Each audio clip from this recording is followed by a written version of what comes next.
अस्सलाम वालेकुम dear members. आज हम 59 नंबर पे नाजिल होने वाली सूरह सुनेंगे जो कुरान पाक की मौजूदा तरतीब में 39 नंबर पे है और जब नाजिल हुई तो 59 नंबर पे नाजिल हुई थी और ये सूरह ज़ुमर है। बिस्मिल्लाहिर्रहमानिर्रहीम।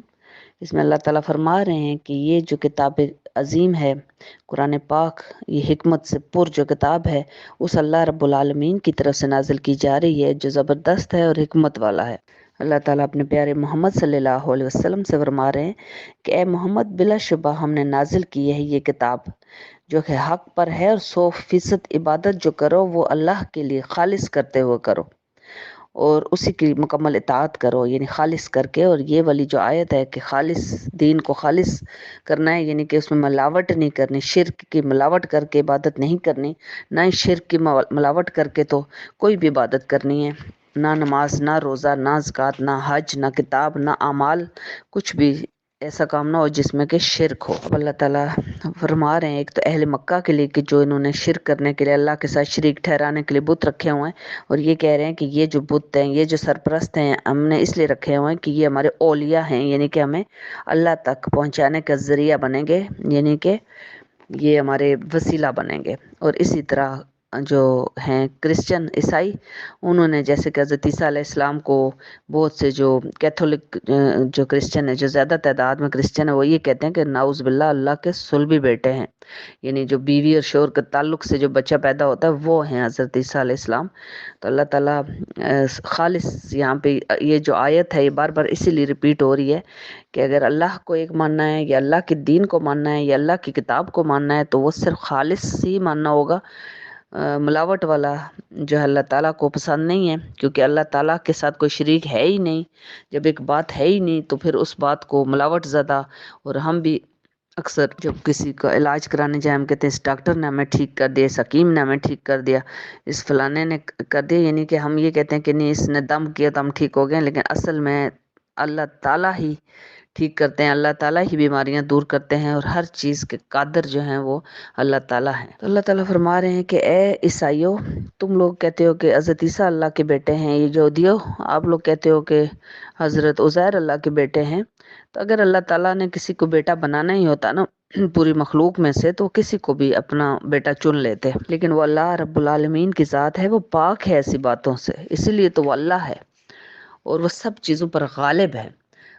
चाहे तो कभी भी सारी चीज़ों के ऊपर मगलूब गालिब आ सकते हैं अल्लाह ताला, लेकिन अल्लाह ताला की हिकमत होती है कि वो ढील देते हैं ताकि ज़्यादा से ज़्यादा लोग जो हैं वो फर्माबरदार हो जाएं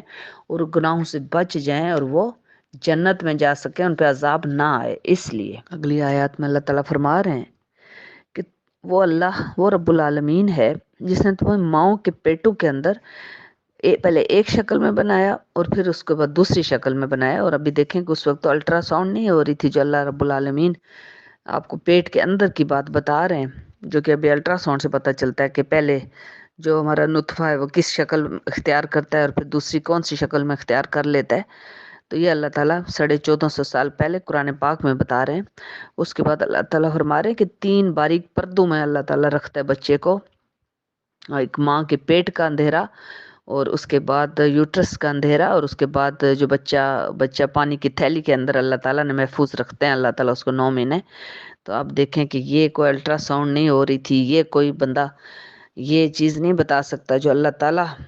जो है खुदा की कुदरत है, जो कि इतने 100 साल पहले बताई जा रही है। अल्लाह ताला फरमा रहे हैं कि जब इंसान को कोई तकलीफ पहुंचती है तो पुकारता है अपने रब को रजू करते हुए, यानी उस वक्त सही नमाजी परहेजगार हो के ना सही खुशो खुजू के साथ अल्लाह को पुकारता है और वो अल्लाह रब्बुल आलमीन उसको वो नवाजता है। वो नेमत मांग रहा हो या कोई मुश्किल से निकलने के लिए दुआ कर रहा हो तो उस वक्त अल्लाह ताला उसको अता फरमा देते हैं। और अल्लाह ताला फरमा रहे हैं कि उस वक्त वो बाद में वो बात भूल जाता है और उस मुसीबत के लिए जो दुआ कर रहा था ना वो बात भूल जाता है और अल्लाह रब्बुल आलमीन को भूल जाता है कि वो किस तरह शुक्र अदा करना है, यानी नाशुक्रा हो जाता है दोबारा से। और अल्लाह ताला फिर उसको ढील देते हैं कि तुम मज़े लौट लो इस नाशुक्री के साथ ही, बेशक तुम मेरे नाशुक्रे बंदे हो लेकिन मज़े इस दुनिया के लूट लो जितने दिन तुम्हें और मोहलत दी जाएगी इस दुनिया के अंदर, और फिर बिलाखिर तुम میرے ہی پاس آؤ گے۔ اللہ تعالیٰ اپنے پیارے حبیب سے فرما رہے ہیں کہ اے محمد آپ ان مکے کے لوگوں سے کہہ دیجئے کہ بلا شبہ مجھے حکم دیا گیا ہے کہ میں عبادت کروں اللہ کی خالص کر کے، یعنی کوئی شرک کا بیچ میں رمق بھی نہ ہو، ایسا دین، اور صرف اسی کے لیے اپنی مکمل اطاعت۔ اور یہ والی آیت اس میں بار بار اس صورت کے اندر ریپیٹ ہوئی ہے۔ اور مکے کے لوگوں سے یہ بھی کہہ دیجئے اے محمد کہ مجھے حکم دیا گیا ہے کہ میں سب سے پہلا مسلم بنوں، یعنی اس پورے کافروں کے جو دور میں جو کہ کفار تھے بتوں کو پوجنے والے، تو پہلا مسلم جو ہے ہمارے پیارے نبی، اور چونکہ پہلے نبی تھے اور اس کے بعد چونکہ ان کے پاس کوئی نہیں آیا تھا نبی اس قوم کے پاس، تو اس کے بعد اللہ تعالیٰ فرما رہے ہیں کہ بے شک میں ڈرتا ہوں اللہ سے کہ اگر میں نے نافرمانی کی اپنے رب کی تو ایک بہت بڑے دن کے عذاب سے مجھے خدا نہیں بچائے گا، اس لیے میں جو عبادت کرتا ہوں وہ صرف اور صرف خالص کر کے اپنے رب کے لیے مکمل اطاعت کرتا ہوں۔ اور اللہ تعالیٰ اپنے پیارے رسول سے فرما رہے ہیں کہ اے محمد جو ایمان لے آئے ہیں ان ساروں کو خوشخبری دے دیجئے، بشارت دے دیجئے میرے ان پیارے بندوں کو جو غور سے میری بات سنتے ہیں، یعنی قرآن جب نازل ہو رہا تھا غور سے سنتے ہیں اس کو، اور پھر اس کو بہترین پہلو کی اور پیروی بھی کرتے ہیں، تو یہی لوگ وہ لوگ ہیں جنہیں ہدایت بخشی گئی ہے اللہ کی طرف سے، اور یہی لوگ وہ ہیں جو عقل والے ہیں، اور ان کے لیے اللہ تعالیٰ نے آخرت میں بہت بڑا انعام رکھا ہوا ہے۔ اور جو دوسری طرح کے لوگ ہیں ان کے لیے اللہ تعالیٰ نے آگ جو ہے وہ دہکا کے رکھی ہوئی ہے۔ اللہ تعالیٰ اپنے پیارے حبیب سے فرما رہے ہیں کہ اے محمد ان لوگوں سے کہہ دیجئے کہ جو قرآن پاک ہے اس کے تمام اجزاء جو ہیں ہم رنگ ہے اور مضامین دہرائے گئے ہیں اس کے اندر، تاکہ ساروں کا ازبر ہو جائیں اور اچھے طریقے سے وہ دل ذہن نشین ہو جائیں۔ اس کی آیات ایسی آیات ہیں جو رونگٹے کھڑے کر دینے والی ہیں، اور ان کے جسم پر جو ڈرتے ہیں اللہ تعالیٰ سے، ان کے جسم پہ خوف کے مارے، ڈر کے مارے ان کے جسم پہ رونگٹے کھڑے ہو جاتے ہیں، اور پھر وہ اپنے رب سے بڑے نرم ہو کر اور ان کے دل کے اندر راغب ہو جاتے ہیں۔ یہ جو آیات ہیں اور ان کے دل راغب ہو جاتے ہیں اللہ کے ذکر کی طرف، اور وہ ہدایت پر ہیں وہ سارے کے سارے، اور اللہ جو ہے جسے چاہے گمراہ کر دے اور جسے چاہے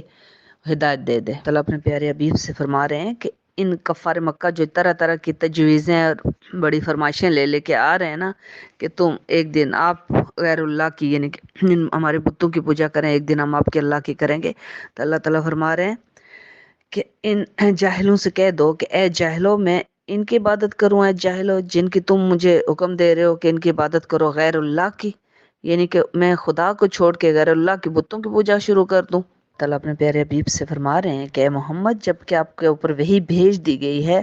اور ان انبیاء کی طرح جس طرح پہلے انبیاء کے اوپر بھیجی گئی تھی، اور اگر آپ نے کبھی شرک کیا ان کی باتیں سن کے تو ضرور آپ کے تمام اعمال ضائع ہو جائیں گے۔ نہ صرف یہ کہ آپ کے تمام اعمال اے محمد ضائع ہو جائیں گے بلکہ ضرور آپ گھاٹے میں رہنے والوں میں سے ہو جائیں گے۔ اللہ تعالیٰ اپنے پیارے حبیب سے فرما رہے ہیں کہ آپ شکر گزار بندوں میں سے ہو جائیں اور صرف اللہ کی عبادت کریں۔ اور ابھی سورہ سن لیجئے۔ جزاک اللہ۔